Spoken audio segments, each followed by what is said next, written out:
मित्रों, हमारे मन में गंदे विचार क्यों आते? हम नहीं चाहते लेकिन फिर भी हमारे मन में गंदे विचार आते रहते हैं। लेकिन मन हमारा सबसे बड़ा दोस्त है और मन ही सबसे बड़ा दुश्मन क्यों है? जब हम अपने मन की बात मानते हैं तो हमारा मन ही हमारा नेतृत्व करता है, और जब हम मन को संतुलित कर लेते हैं तो हम अपने जीवन में हर चीज का ध्यान रखते हैं। हम अपने मन में आने वाले गंदे विचारों को रोकने की कोशिश करते हैं, लेकिन जितना अधिक हम रोकते हैं उतना ही ये विचार हमारे अंदर प्रवेश करते हैं।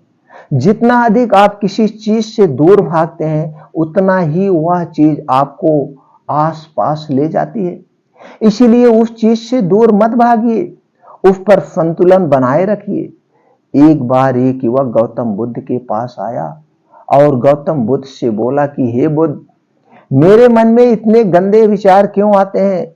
मैं नहीं चाहता मेरे मन में गंदे विचार आए, पर मेरे मन में हमेशा काम वासना के विचार चलते रहते हैं और मैं इनके बारे में सोच सोच कर बहुत परेशान हूं। मेरी ऊर्जा और समय यह सब सोचने में ही नष्ट हो जाता है और इन सब के विचारों की वजह से मैं कभी भी शांत नहीं रह पाता और मैं हमेशा ही स्त्रियों को देखकर मोहित हो जाता हूं, अपने आप को रोक ही नहीं पाता। बुद्ध मुस्कुराए और उन्होंने उस युवक से पूछा, क्या तुम्हें पता है यह काम वासना होती क्या है?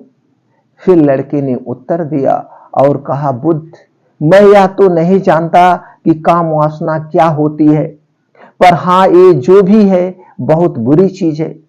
फिर बुद्ध ने उस युवक से कहा कि सबसे पहले तो तुम्हें यह समझना है कि प्राकृतिक रूप से जो भी चीज हमारे अंदर है वह बुरी नहीं होती है, वह बुरी नहीं होती है। हमारे जीवन में उसकी कुछ ना कुछ जरूरत है। वासना कोई बुरी बात नहीं है, यह तो हमारे मन की एक भावना है जो हम किसी ना किसी चीज की कमी का एहसास करवाती है और फिर हम उस चीज को पाने के लिए उस चीज की तरफ आकर्षित हो जाते हैं। और जैसे अगर तुम्हारे पास धन की कमी है तो तुम में धन पाने की वासना उत्पन्न हो जाएगी। तो वासना कुछ और नहीं, बस एक प्रकार की कमी है जो कि एक प्रकार की जरूरत का एहसास है, और जब ये जरूरत शारीरिक हो तो हम इसे काम वासना कह देते हैं। युवक ने गौतम बुद्ध से कहा कि बुद्ध, मुझे काम वासना का मतलब तो समझ में आ गया, पर आप मुझे यह बताइए कि यह आती कहां से है और कैसे आती है? फिर गौतम बुद्ध ने कहा कि काम वासना कहीं से आती नहीं है, यह तो हमारे अंदर ही होती है और इसका होना जरूरी भी है। तो फिर लोग इसे गलत क्यों बोलते हैं? बुद्ध ने कहा, यही तो समस्या है। लोगों ने काम वासना को गलत तरीके से सोच लिया है, इसे छिपाने की, दबाने की कोशिश करते हैं। काम वासना गलत नहीं है, बल्कि काम वासना का गलत तरीके से प्रयोग करना गलत बात है। लोग जिससे प्रेम करते हैं बस उसी के लिए जीने लग जाते हैं, उसे पाना ही अपना लक्ष्य बना लेते हैं और उसी के बारे में हमेशा सोचते रहते हैं, पर यह सब गलत है। बुद्ध ने युवक से कहा, क्या तुम्हें पता है कि जानवरों में भी काम वासना होती है? युवक ने उत्तर दिया, हाँ बुद्ध, जानवरों में भी काम वासना होती है, क्योंकि जानवर भी तो आखिर अपनी पीढ़ी को आगे बढ़ाएंगे। फिर बुद्ध ने कहा, तो फिर हम जानवरों की काम वासना को गलत क्यों नहीं कहते? युवक ने कहा, मुझे नहीं पता महात्मा, आप ही मुझे बताइए। गौतम बुद्ध ने कहा कि जानवर अपनी काम वासना का प्रयोग आनंद प्राप्ति के लिए नहीं करते, वह तो सिर्फ संतान उत्पन्न करने के लिए काम वासना का उपयोग करते हैं। जानवरों को प्रकृति ने इतनी समझ नहीं दी कि वह काम वासना को अपने सुख का आधार बना सके, जबकि मनुष्य अपनी समझ के बलबूते पर प्रकृति में पाई जाने वाली प्रत्येक वस्तु को अपने सुख के लिए, अपने आनंद के लिए प्रयोग करता है। हम इंसानों ने ही काम वासना को अपने सुख का साधन बना लिया है, जबकि प्रकृति ने तो हमें अपने वंश को आगे बढ़ाने के लिए दिया था। लेकिन इंसानों ने इसे अपने जीवन पर परम लक्ष्य बना लिया है और इस तरह से काम वासना का बेलगाम हो जाना गलत है। युवक ने पूछा, महात्मा जी, ये काम वासना हम पर हावी क्यों होती है, क्यों यह बेलगाम हो जाती है? तब गौतम बुद्ध ने कहा कि सुनो, अब मैं जो तुम्हें बताऊंगा उसे तुम ध्यान पूर्वक सुनना। काम वासना का सारा खेल तुम्हारे समझ में आ जाएगा, तुम्हें तुम्हारे सारे सवालों का जवाब मिल जाएगा, बस तुम्हें ध्यान से सुनकर समझना है। फिर गौतम बुद्ध उस युवक को बताना शुरू करते हैं। एक बार की बात है, एक आश्रम में गुरु और उनके शिष्य रहा करते थे, जिससे रोजाना आश्रम के बाहर स्थित गांव में भिक्षा लेने के लिए जाते थे। उसी आश्रम का एक शिष्य जिस गांव में भिक्षा लेने जाता था, उसी रास्ते में एक नदी पड़ती थी, जिससे रोज उसी रास्ते से भिक्षा लेने जाता था। एक दिन उसने देखा कि एक लड़का पेड़ के पीछे छिपा है। वह उस लड़के के पास गया और उससे जाकर बोला, भाई, तुम इस पेड़ के पीछे छिपकर क्या देख रहे हो? लड़के ने कहा, अरे तुझे दिखाई नहीं दे रहा है कि मैं क्या देख रहा हूं? तब शिष्य ने नदी की तरफ देखा तो वहां पर कुछ लड़कियां पानी भर रही थी। वो लड़कियां 15-16 साल की थी। तब शिष्य ने उस लड़के से कहा, अरे भाई, वहां पर तो लड़कियां पानी भर रही हैं, इसमें छिपकर देखने वाली क्या बात है? तब वह लड़का शिष्य की तरफ देखकर उससे कहता है, अरे पागल, तुम्हें दिखाई नहीं दे रहा है यह परी कैसे नदी से पानी ला रही है? जरा उनकी अदाओं को तो देखो, उनके कोमल शरीर को तो देखो, उनकी पतली कमर मटके को उठाते समय बल खाती है और उनके बाल उनकी कमर पर कैसे लहरा रहे हैं, मानो सुंदरता बिखरी पड़ी हो। उसने फिर से नदी के किनारे देखा और इस बार वह नदी के किनारे देखता ही रहा। अब कुछ भी दिखाई नहीं दे रहा था और वह बिल्कुल निडर था। उसे किसी भी चीज का कोई डर नहीं था। लेकिन अब वो छिपने लगा और उन लड़कियों को देखने लगा जैसे उसने कोई अपराध कर दिया हो। और जब वो छिपकर उन लड़कियों को देख रहा था, तभी वो अचानक से अंदर से कांप गया और उसने कहा कि ये मैं क्या कर रहा हूं? मैं जो कर रहा हूं वो सही नहीं है, मुझे यहां से चले जाना चाहिए। और फिर वह जल्दी से वहां से चला गया। वो आश्रम पहुंच जाता है। आश्रम जाकर वो अपने कार्यों में लग जाता है। लेकिन जो अभी वो देखकर आया था, वही उसकी आंखों के सामने बार बार आ रहा था। उसके मन में वही दृश्य चल रहा था। उसका दिमाग सब कुछ देखने के लिए संघर्ष कर रहा था। उसका किसी भी काम में मन नहीं लग रहा था। सुबह होती ही वह रोज जल्दी से भिक्षा के लिए आश्रम से निकल जाता, जहां पर वह लड़का पहले से मौजूद रहता था। उसके साथ मिलकर लड़कियों को छुप छुप कर देखता था।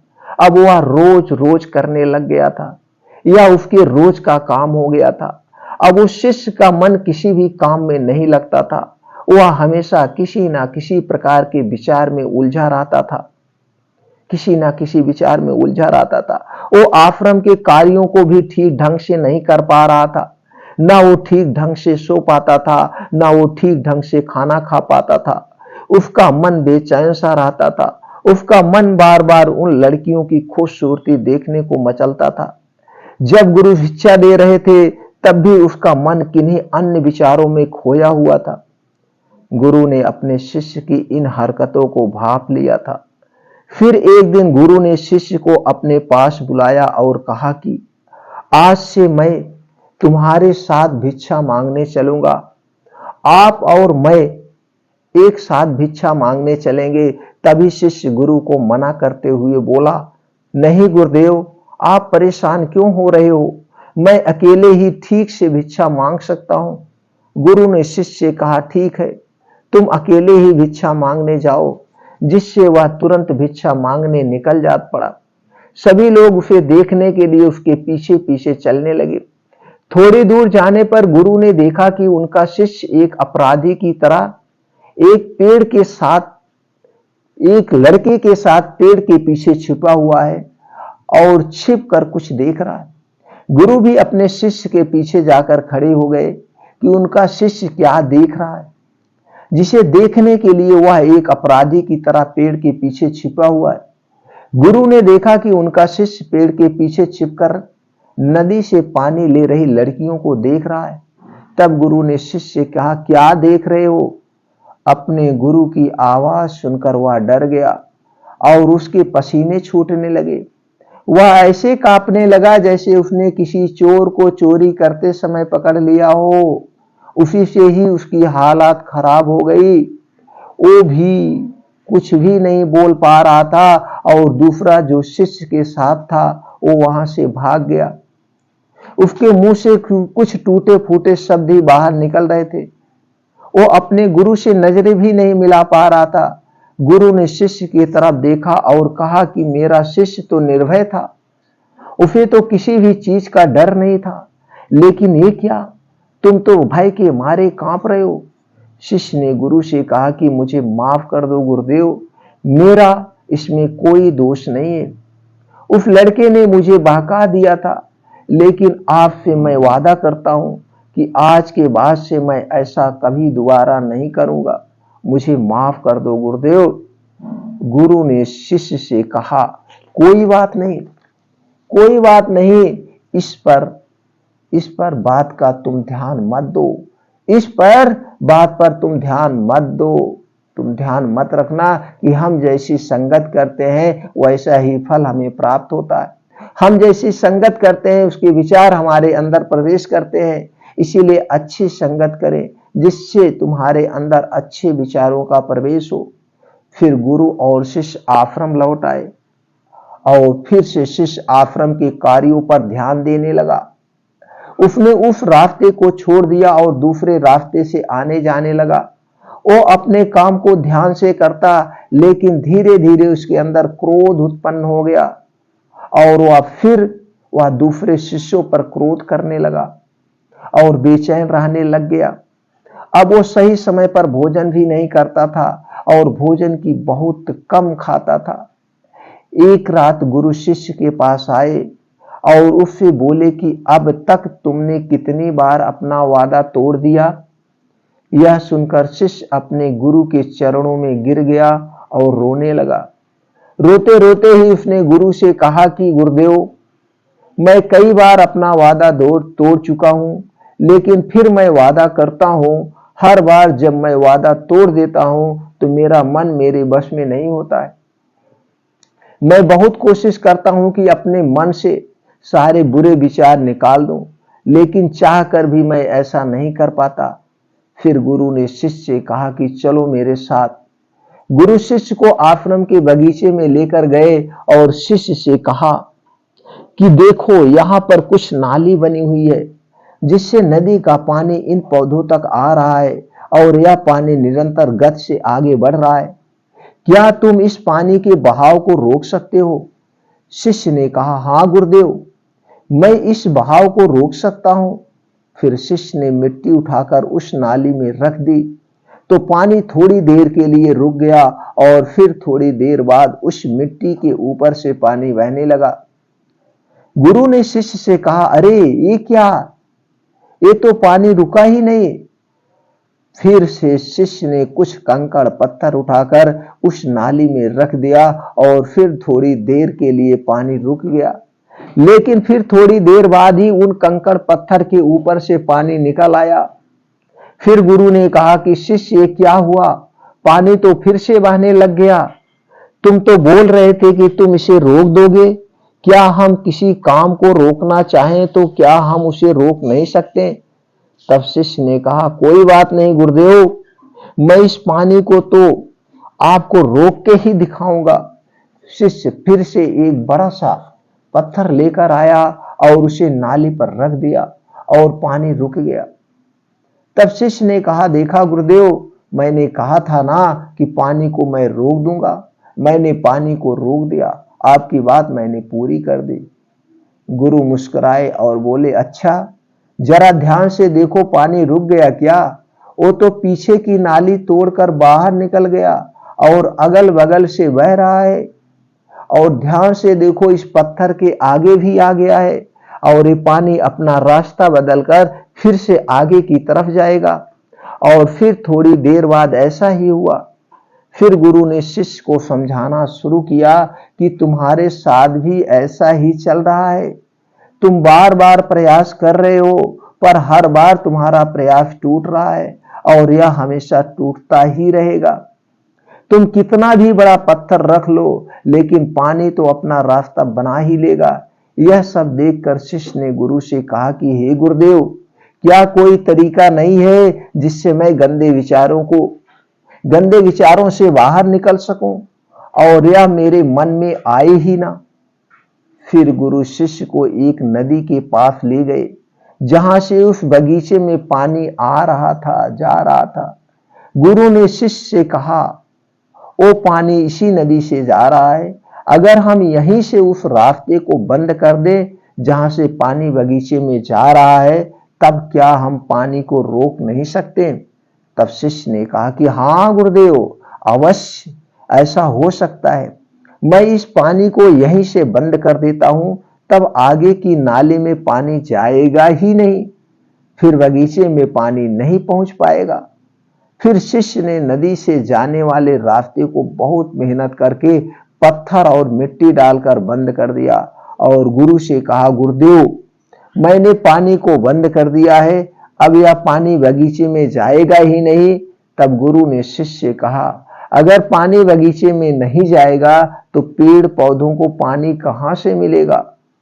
उन पेड़ पौधों को तो पानी की आवश्यकता है, और उन पेड़ पौधों में कुछ पेड़ पौधे तो ऐसे हैं जिनको रोज पानी की आवश्यकता है। अगर पानी नहीं पाएंगे वह मुरझाकर मर ही जाएंगे। उनका क्या होगा? पानी तो हमें खोलना ही होगा। शिष्य ने गुरु की बात सुनकर वापस नदी से जाने वाले पानी का रास्ता खोल दिया। तब गुरु ने शिष्य से पूछा, शिष्य, अगर हम इस नदी के पूरे पानी के बगीचे की तरफ मोड़ दें तो क्या होगा? तब शिष्य ने जवाब दिया, गुरुदेव, वहां पर जितने भी पेड़ पौधे हैं वह गलकर नष्ट हो जाएंगे, वहां पर कुछ नहीं बचेगा। फिर गुरु मुस्कुराए और बोले, तुम इस बात को समझो कि हमें किसी भी चीज को रोकना नहीं है, बस हमें हमेशा संतुलन बनाए रखना है। कम पानी से भी पौधे नष्ट हो जाते हैं और ज्यादा पानी से भी पौधे नष्ट होते हैं। हमारा जीवन संतुलन से ही चलता है। गुरु ने शिष्य से कहा कि अगर मैं तुम्हें कुछ कहूं कि तुम आम के बारे में मत सोचो, तो तुम्हारे मन में सबसे पहले किसका चित्र आएगा? शिष्य ने कहा कि गुरुदेव, मेरे मन में तो पहला चित्र आम का ही होगा। गुरु ने कहा कि जब हम गंदे विचारों को जबरदस्ती रोकने का प्रयास करते हैं तो वह और मजबूती के साथ हमारे अंदर प्रवेश करती है, इसीलिए हमें उन्हें कभी भी दबाने की कोशिश नहीं करनी चाहिए। तब गुरुदेव शिष्य के पास गए और बोले कि बुरे लोगों की संगत के कारण भी हमारे अंदर गंदे विचार आते हैं। कभी कभी ऐसा होता है कि हमारे अंदर कामुकता नहीं होती है, लेकिन कुछ अश्लील लोगों के साथ रहने के कारण वह हम पर हावी हो जाती है। तब शिष्य ने कहा कि गुरुदेव, आप सही कह रहे हैं, मैं अपने लक्ष्य से भटक गया था। तब वह शिष्य रात को बहुत शांति से सोया, सुबह पूरे मन से अपना काम किया और फिर सुबह वही भिक्षा लेने चला गया जहां वह लड़का आज भी पेड़ के पीछे छुपकर उन लड़कियों को देख रहा था। वो शिष्य नदी पर गया जहां वह लड़कियां पानी भर रही थी। उसने उन लड़कियों से पानी मांगा। उन लड़कियों में से एक लड़की ने उसे पानी पिलाया और उस सन्यासी शिष्य के चरण छुए। शिष्य ने उसे आशीर्वाद दिया कि तुम्हारा कल्याण हो। शिष्य का मन सकारात्मक ऊर्जा से भर गया। उसके चेहरे पर मुस्कान छा गई थी, जैसे उसे कोई खोई हुई कीमती चीज वापस मिल गई हो। वह अपने रास्ते पर वापस जाने लगा। तभी पीछे से वह लड़का आया जो पेड़ के पीछे छिपा था। वह शिष्य के पास आया और बोला कि क्या बात है कि आज तुमने करीब से देखा है, आप तो मुझसे आगे निकल गए। तब शिष्य ने कहा कि हम हमेशा दूसरे के दर्शन करने में ही व्यस्त रहते हैं, अपने दर्शन कर ही नहीं पाते हैं। तुम कब तक इस पेड़ के पीछे छुपते रहोगे? किसी को पसंद कर लो, उससे बोल दो, अगर वो भी तुम्हें पसंद करती है तो शादी कर लो और उससे पहले तुम कुछ बन जाओ, अपने आप को पहचान लो, ऐसे अपना समय बर्बाद मत करो। फिर वह लड़का रोज उससे मिलने लगा और उस लड़के ने नदी पर आना छोड़ दिया और फिर वो लड़का अपने जीवन में कुछ बनने के लिए संघर्ष करने लगा। तो तुमने देखा, तो दोस्तों आप लोगों ने देखा संगत का असर क्या होता है। अपनी संगत बदलो, अपने विचार बदलो। बुद्ध ने युवक से पूछा कि क्या तुम्हें तुम्हारे सारे सवालों का जवाब मिल गया? तब युवक ने कहा, हाँ महात्मा जी, आपका बहुत बहुत धन्यवाद। तब गौतम बुद्ध ने युवक से कहा कि जब तुम्हारे मन में गंदे विचार आए तब आप अपने आप को दोषी मत मानो। यह शरीर है और यह सब हजारों वर्षों से सिखाया गया है। एक केवल तुम्हारे सोच लेने से, शायद शपथ लेने से ये टूटने वाला नहीं है, लेकिन तुम्हारे पास वो शक्ति है, वो ऊर्जा है जिसका तुम्हें संतुलन बनाकर उपयोग करना है। तुम एक जीवित ऊर्जा हो जो कुछ भी अनुभव करने के लिए स्वतंत्र है, जो निर्माण करने के लिए स्वतंत्र है। इसीलिए तुम अपने आप को पहचानो।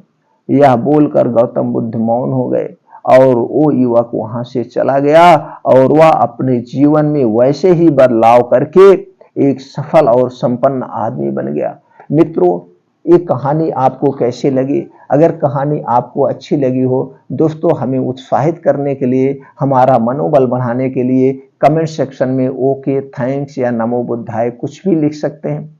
और मित्रों, इस कहानी को अपने यार, दोस्त, भाई, बंधु तक जरूर पहुंचाइए। उनके भी मन में जो भी गंदे विचार हैं वो खत्म हो जाए, वो भी अपने जिंदगी में कुछ नया करें, कुछ नई कामयाबी हासिल करें, वो भी अपने जीवन को सफल जीवन बनाए, उनके भी जीवन में खुशियां आए। दोस्तों, यही हमारा एक उद्देश्य है। तो दोस्तों, आइए इस वीडियो को ज़्यादा से ज़्यादा लोगों तक शेयर करने में, पहुंचाने में हमारी मदद करें। अगर दोस्तों आप हमारे विचारों से जुड़ना चाहते हैं, आप खुश रहें, आपको लगता है कि इनसे जुड़ के हमें कुछ ना कुछ जानकारी मिलेगी जिंदगी को आगे बढ़ाने के लिए, दोस्तों जुड़ने के लिए चैनल को सब्सक्राइब कर दें, बेल आइकॉन का बटन ऑन कर दें, जिससे हर एक वीडियो की नोटिफिकेशन आप तक पहुंचती रहेगी। चलिए मित्रों, फिर मिलते हैं अगले कहानी में।